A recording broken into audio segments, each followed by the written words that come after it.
Now the Lord was gracious to Sarah as he had said, and the Lord did for Sarah what he had promised. Sarah became pregnant and bore a son to Abraham at his old age, at the very time God had promised him. Abraham gave the name Isaac to the son Sarah bore him. When his son Isaac was 8 days old, Abraham circumcised him, as God commanded him. Abraham was 100 years old when his son Isaac was born to him. Sarah said, "God has brought me laughter, and everyone who hears about this will laugh with me." And she added, "Who would have said to Abraham that Sarah would nurse children?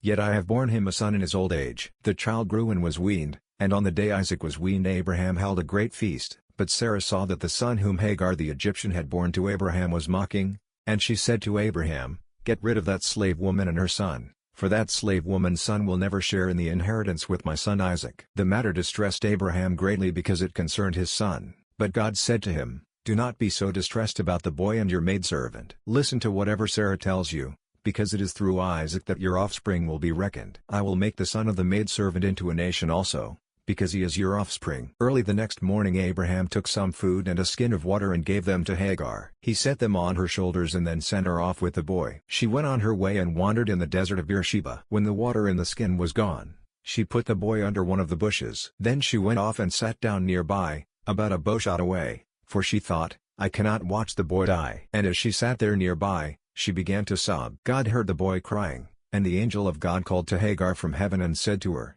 "What is the matter, Hagar?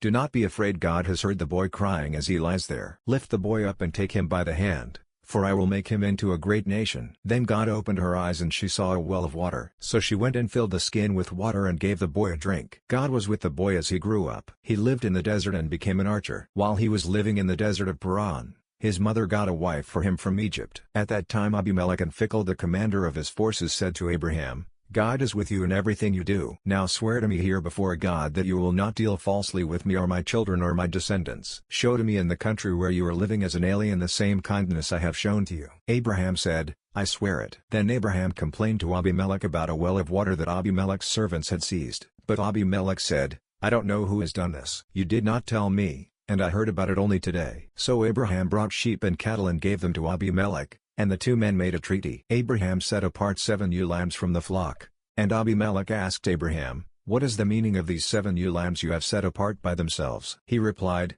"Accept these 7 lambs from my hand as a witness that I dug this well." So that place was called Beersheba, because the two men swore an oath there. After the treaty had been made at Beersheba, Abimelech and Phicol the commander of his forces returned to the land of the Philistines. Abraham planted a tamarisk tree in Beersheba, and there he called upon the name of the Lord, the eternal God. And Abraham stayed in the land of the Philistines for a long time. Some time later God tested Abraham. He said to him, "Abraham." "Here I am," he replied. Then God said, "Take your son, your only son, Isaac, whom you love, and go to the region of Moriah. Sacrifice him there as a burnt offering on one of the mountains I will tell you about." Early the next morning Abraham got up and saddled his donkey. He took with him 2 of his servants and his son Isaac. When he had cut enough wood for the burnt offering, he set out for the place God had told him about. On the 3rd day Abraham looked up and saw the place in the distance. He said to his servants, "Stay here with the donkey while I and the boy go over there. We will worship and then we will come back to you." Abraham took the wood for the burnt offering and placed it on his son Isaac, and he himself carried the fire and the knife. As the 2 of them went on together, Isaac spoke up and said to his father Abraham, "Father?" "Yes, my son?" Abraham replied, "The fire and wood are here," Isaac said, "but where is the lamb for the burnt offering?" Abraham answered, "God himself will provide the lamb for the burnt offering, my son." And the 2 of them went on together. When they reached the place God had told him about, Abraham built an altar there and arranged the wood on it. He bound his son Isaac and laid him on the altar, on top of the wood. Then he reached out his hand and took the knife to slay his son. But the angel of the Lord called out to him from heaven, "Abraham! Abraham!" "Here I am," he replied. "Do not lay a hand on the boy," he said. "Do not do anything to him. Now I know that you fear God, because you have not withheld from me your son, your only son." Abraham looked up and there in a thicket he saw a ram caught by its horns. He went over and took the ram and sacrificed it as a burnt offering instead of his son. So Abraham called that place "The Lord will provide." And to this day it is said, "On the mountain of the Lord it will be provided." The angel of the Lord called to Abraham from heaven a second time, and said, "I swear by myself, declares the Lord, that because you have done this and have not withheld your son, your only son, I will surely bless you and make your descendants as numerous as the stars in the sky and as the sand on the seashore. Your descendants will take possession of the cities of their enemies, and through your offspring all nations on earth will be blessed, because you have obeyed me." Then Abraham returned to his servants, and they set off together for Beersheba. And Abraham stayed in Beersheba. Some time later Abraham was told, "Milcah is also a mother. She has borne sons to your brother Nahor. Uz the firstborn, Buz his brother,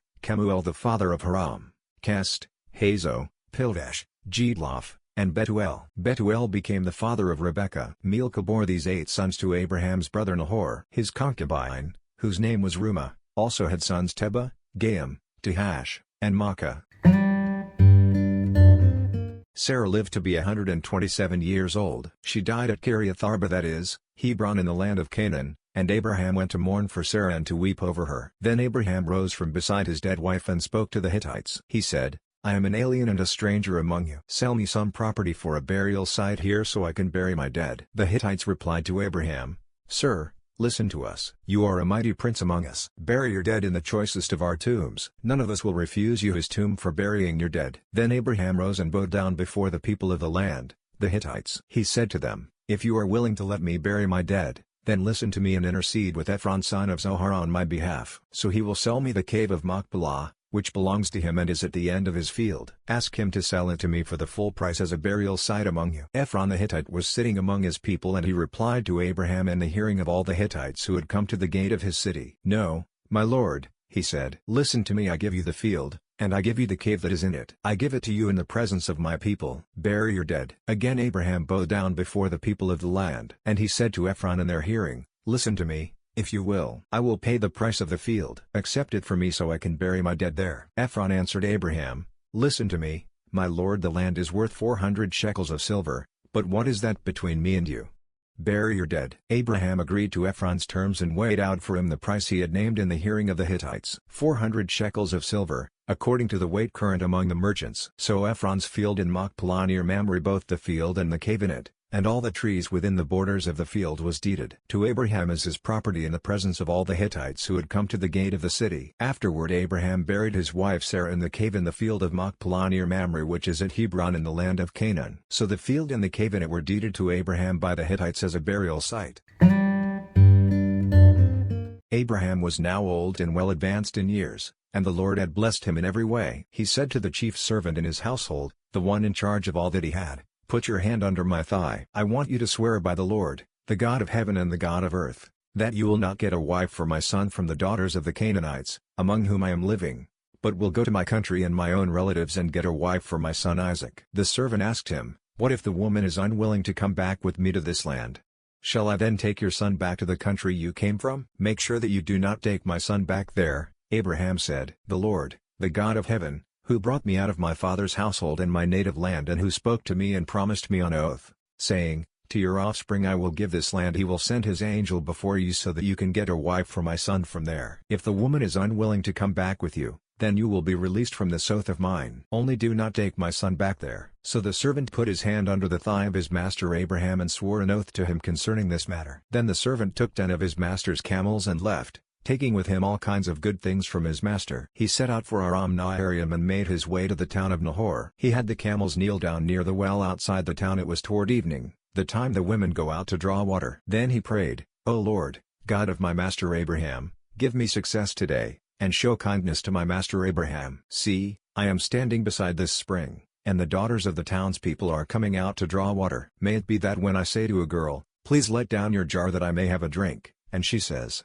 'Drink, and I'll water your camels too,' let her be the one you have chosen for your servant Isaac. By this I will know that you have shown kindness to my master." Before he had finished praying, Rebekah came out with her jar on her shoulder. She was the daughter of Betuel son of Milcah, who was the wife of Abraham's brother Nahor. The girl was very beautiful, a virgin, no man had ever lain with her. She went down to the spring, filled her jar and came up again. The servant hurried to meet her and said, "Please give me a little water from your jar." "Drink, my lord," she said, and quickly lowered the jar to her hands and gave him a drink. After she had given him a drink, she said, "I'll draw water for your camels too, until they have finished drinking." So she quickly emptied her jar into the trough, ran back to the well to draw more water, and drew enough for all his camels. Without saying a word, the man watched her closely to learn whether or not the Lord had made his journey successful. When the camels had finished drinking, The man took out a gold nose ring weighing a becca and 2 gold bracelets weighing 10 shekels. Then he asked, "Whose daughter are you?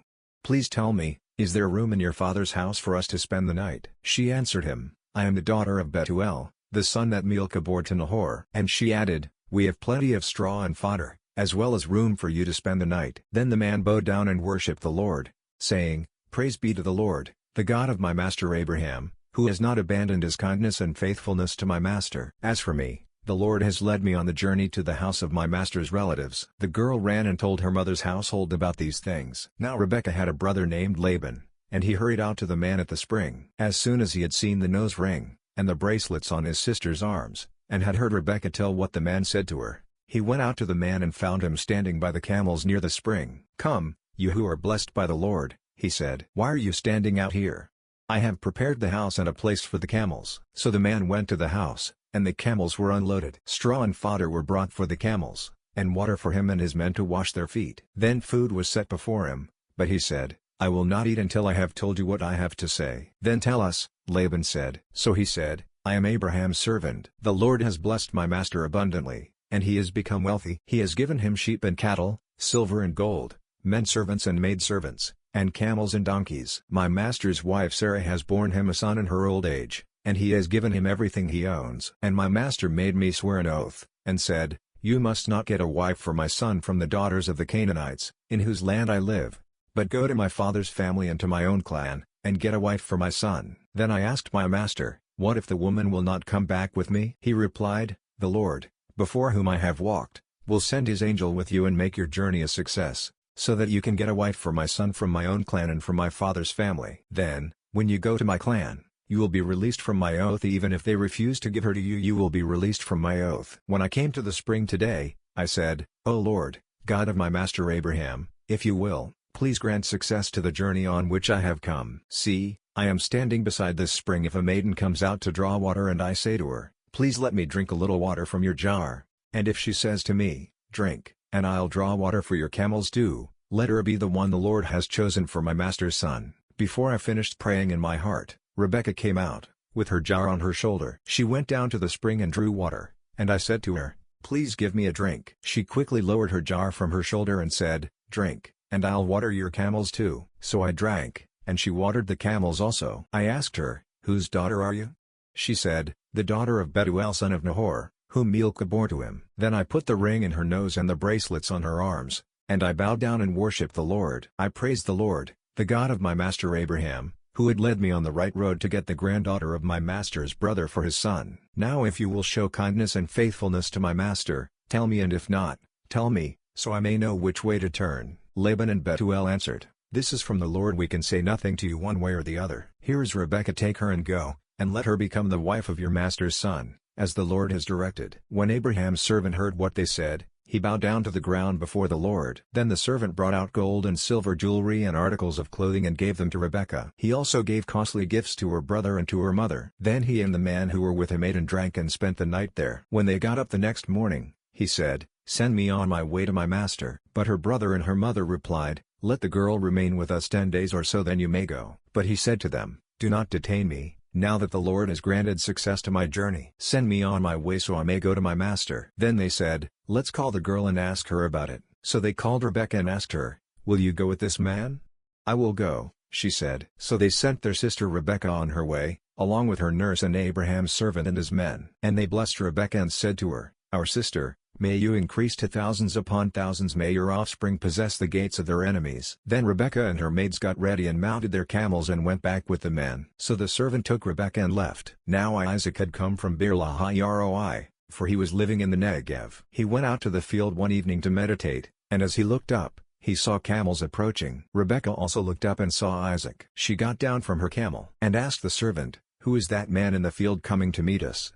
"He is my master," the servant answered. So she took her veil and covered herself. Then the servant told Isaac all he had done. Isaac brought her into the tent of his mother Sarah, and he married Rebekah. So she became his wife, and he loved her, and Isaac was comforted after his mother's death. Abraham took another wife, whose name was Keturah. She bore him Zimran, Jokshan, Medan, Midian, Ishbak, and Shua. Jokshan was the father of Sheba and Dedan. The descendants of Dedan were the Asherites, the Ledushites and the Lumites. The sons of Midian were Ephah, Epher, Hanok, Abida, and Eldaah. All these were descendants of Keturah. Abraham left everything he owned to Isaac, but while he was still living, he gave gifts to the sons of his concubines and sent them away from his son Isaac to the land of the east. Altogether, Abraham lived 175 years. Then Abraham breathed his last and died at a good old age, an old man and full of years, and he was gathered to his people. His sons Isaac and Ishmael buried him in the cave of Machpelah near Mamre, in the field of Ephron son of Zohar the Hittite, the field Abraham had bought from the Hittites. There Abraham was buried with his wife Sarah. After Abraham's death, God blessed his son Isaac, who then lived near Beer-lahai-roi. This is the account of Abraham's son Ishmael, whom Sarah's maidservant, Hagar the Egyptian, bore to Abraham. These are the names of the sons of Ishmael, listed in the order of their birth: Nebaioth the firstborn of Ishmael, Kedar, Adbeel, Mibsam, Mishma, Duma, Massa, Hadad, Tema, Jader, Nephish, and Kedemah. These were the sons of Ishmael, and these are the names of the 12 tribal rulers according to their settlements and camps. Altogether, Ishmael lived 137 years. He breathed his last and died, and he was gathered to his people. His descendants settled in the area from Havilah to Shur, near the border of Egypt, as you go toward Ashur. And they lived in hostility toward all their brothers. This is the account of Abraham's son Isaac. Abraham became the father of Isaac, and Isaac was 40 years old when he married Rebekah daughter of Bethuel the Aramean from Paddan Aram and sister of Laban the Aramean. Isaac prayed to the Lord on behalf of his wife, because she was barren. The Lord answered his prayer, and his wife Rebekah became pregnant. The babies jostled each other within her, and she said, "Why is this happening to me?"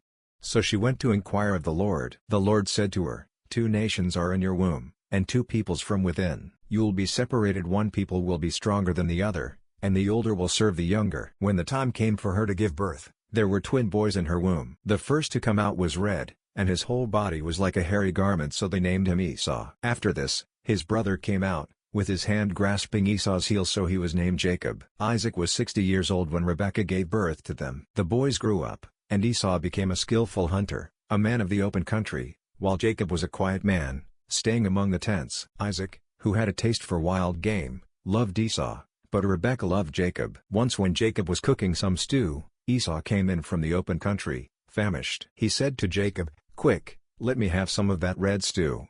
I'm famished."